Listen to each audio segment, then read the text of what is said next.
Os homens demonstram sua posição na escala evolutiva pelas decisões que tomam diante da vida. Em muitos, a consciência ainda não despertou para os verdadeiros valores. E de posse de uma liberdade relativa, demonstram pouca responsabilidade. Antes de governar, parecem governados pelos instintos que deveriam dominar.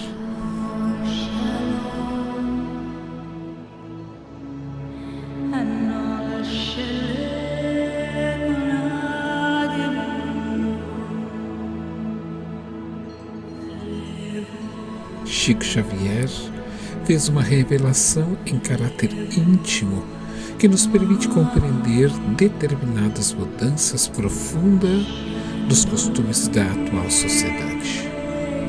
Afinal, o que está ocorrendo com a Terra? Espíritos residentes em uma imensa cidade espiritual, situada nas regiões do umbral, retornariam ao plano pela via da reencarnação. Em desdobramento, Chico, acompanhado de seu guia espiritual, visitou estas cidades e por lá percebeu desfiles semelhantes a carnavais de multidões de entidades que se esmeravam em suas exibições de natureza pornográfica, erótica e debochada. Os mais graduados eram conduzidos em tronos de carros alegóricos, que tinham o formato de órgãos reprodutores masculinos e feminino. Parecia uma festa de despedida daqueles que até então viviam em cômoda situação. O inapelável decreto reencarnatório alcançava também a estes maiorais. A ordem superior era o retorno ao corpo, viver os desafios da carne, entendendo o propósito da vida, que é a evolução.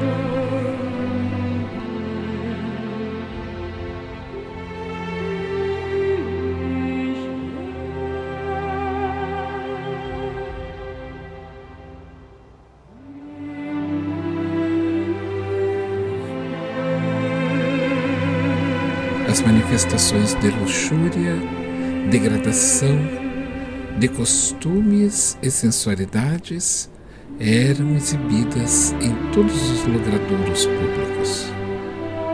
Ruas e praças da cidade, com seus aspectos desarmônicos e anti-estéticos, havia um governo e seus ministros que ordenavam a essas estéticas sociais. Uma ordem social que mantinha um controle sobre todos que ali eram aprisionados ou iludidos emocionais, eram mantidos por grandes ministros das zonas umbralinas.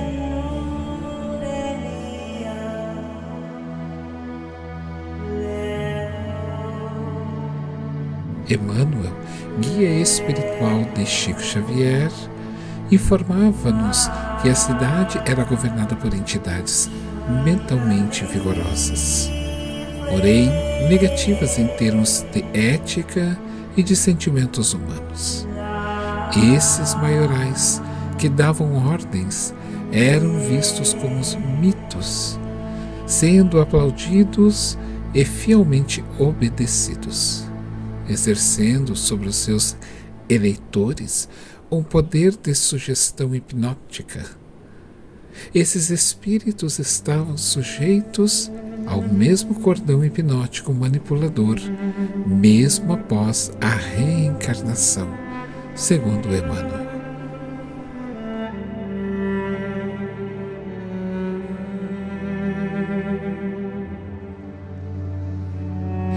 Em 1959, Newton Boechat narrou a revelação na época, ainda não oportuna ao público, ao Dr. Hernani Guimarães de Andrade, no Instituto Brasileiro de Pesquisa Psicobiofísica, Andrade pediu a Boechat que repetisse o relato e fez uma gravação para os arquivos do Instituto. Foi assim que soubemos que, em 1947, no capítulo 11 da obra intitulada No Mundo Maior, de autoria de André Luiz, psicografada por Chico Xavier, onde este falará sobre o sexo. E este tema teve 30% de seu conteúdo suprimido devido aos preconceitos vigentes à sua época. 12 anos depois da gravação do Instituto, Dr. Hernani Guimarães de Andrade se deparou com as revistas pornográficas expostas à venda livremente nos países do norte da Europa e deixou escapar a expressão: "Oh, eles já estão por aí." Estamos em um curso de transição. O mundo novo será um mundo da paz e da luz. Mas essas almas não desejam isso para a Terra. Reencarnaram com o discurso destruidor, e a sua meta é acabar com a imagem do Cordeiro, Jesus de Nazaré.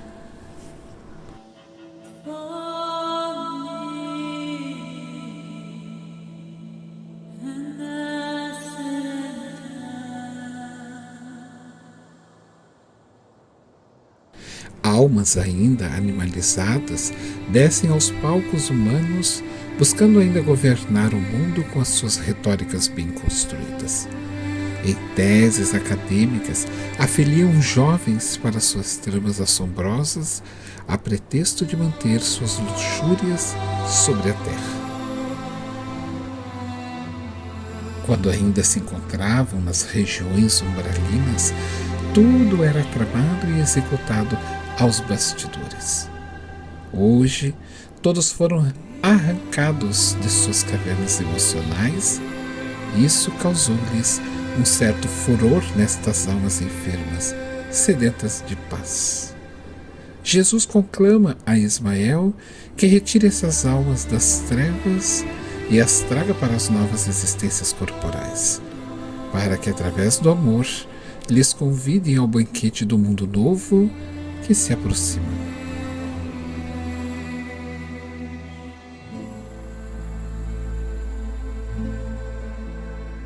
Toda transformação começa de dentro para fora.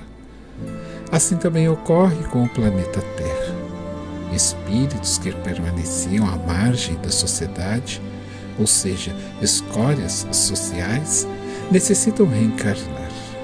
Ismael recebeu do Cristo a missão de acolher um número avultado no Brasil, permitindo-lhes escutar novamente a voz do Cordeiro que um dia esqueceram no caminho do ódio e da vingança, que lhes clama o amor. O Cristo a todos ama, a todos, e deseja encaminhá-los para a ascensão e a plenitude maior, que é o caminho da perfeição rumo a Deus. Joana de Ângeles, a pedido do Mestre, organiza nas alturas celestiais uma obra incomensurável da psique da alma e traz à Terra uma série de livros denominado como série psicológica, para dar suporte aos futuros terapeutas acerca das falanges de espíritos recambiados dos valores sombrios da Terra, oferecendo-lhes um novo roteiro de vida e saúde mental.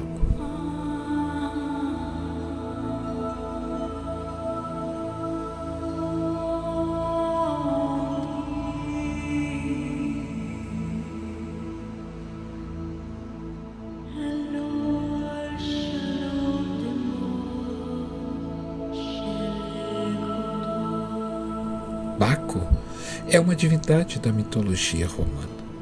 Conhecida como o deus do vinho, da festa e da exuberância, ele equivale ao deus Dionísio da mitologia grega.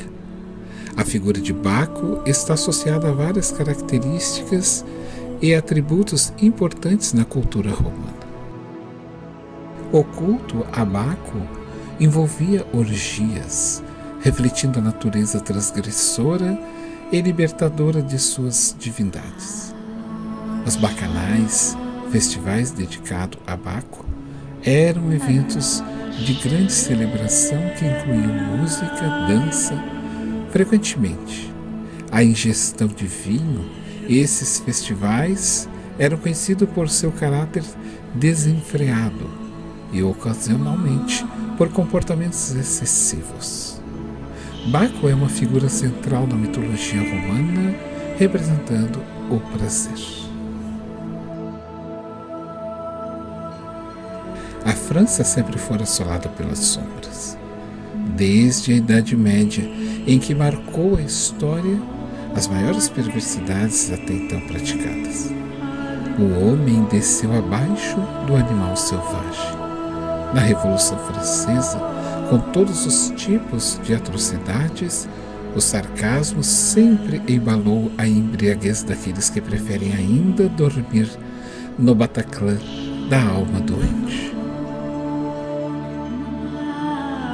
Legiões voluptuosas de almas perturbadas dos umbrais renasceram no mundo das criaturas terrestres, com o propósito de encontrar nas lidas dos desafios humanos o caminho da sua ascensão e redenção espiritual, e não mais repetir os excessos que se têm permitidos e as vivências sórdidas ou nefastas da cidade impiedosa que antes viveram.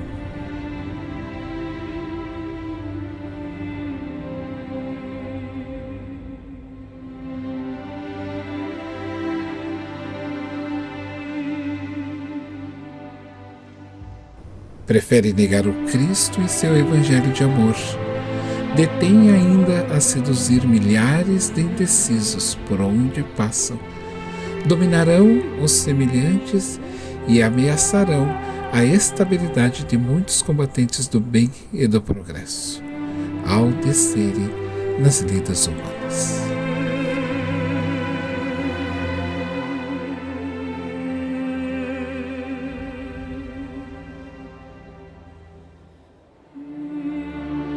Cuidemos para não lhes cair nas ciladas e nem nos deixarmos arrastar por seus encantos mentirosos e seduções venenosas.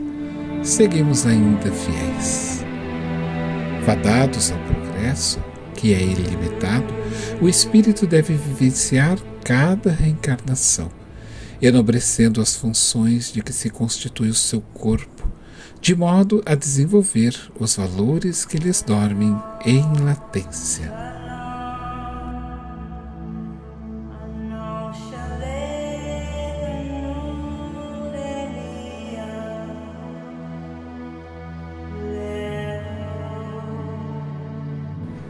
O corpo é um instrumento valioso que a alma ganha, com a finalidade de nele desenvolver os germes do amor em estado de latência.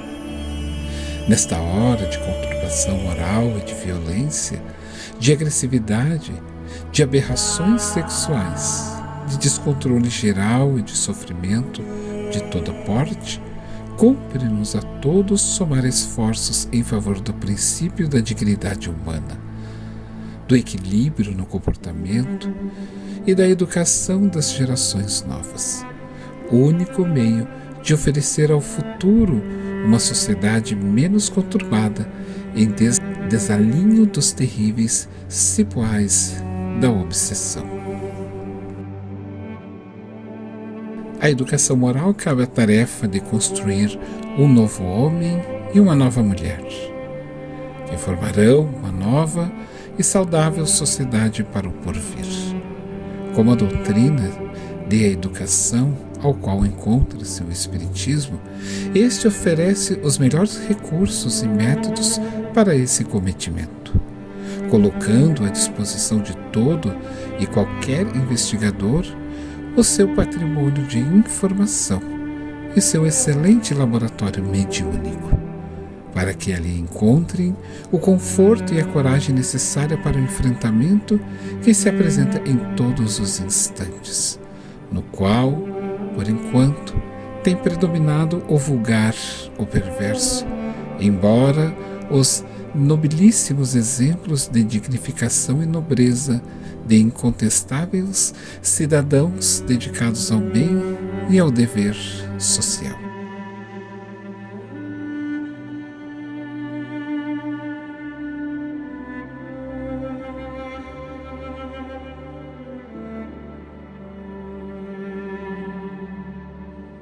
É elementar e poucos ignoram que a história da espécie humana se apresenta pontilhada de períodos de grandes crises, seguido de fases de prosperidade e de reequilíbrio.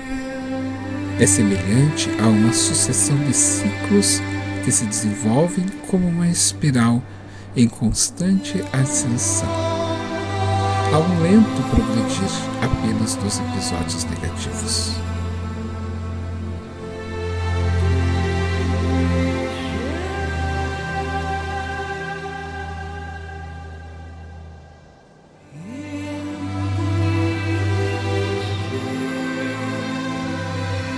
Os guias espirituais que comandam o planeta, os países, as cidades, sob as ordens do divino escultor, promanam da espiritualidade superior todos os comandos que governam a Terra. Velam pela humanidade, dosando sabiamente os ingredientes injetados na corrente da vida, a par, principalmente, dos espíritos ainda rebeldes, mas também, junto destes, reencarnam também aqueles que lutam pelo bem, pela ciência e pelo aperfeiçoamento do homem. Não percamos jamais a esperança. O vendaval irá limpar as escórias humanas para que o verdadeiro amor encontre guarida nos corações a quem herdarão um novo mundo. Todavia, para nós outros, o fim dos tempos nos perturba e comove, por termos que ainda passar por provas que deverão atingir as últimas fibras do nosso equilíbrio. As palavras do livro santo assim se expressam: os justos viverão pela fé. Justos são aqueles que implementam todos os dias os trabalhos de disciplina íntima, que estimulam a caridade e que exercitam o amor, procurando universalizar os seus mais nobres sentimentos. Afirmou o Senhor: em verdade vos digo, toda planta que meu Pai Celestial não plantou será arrancada.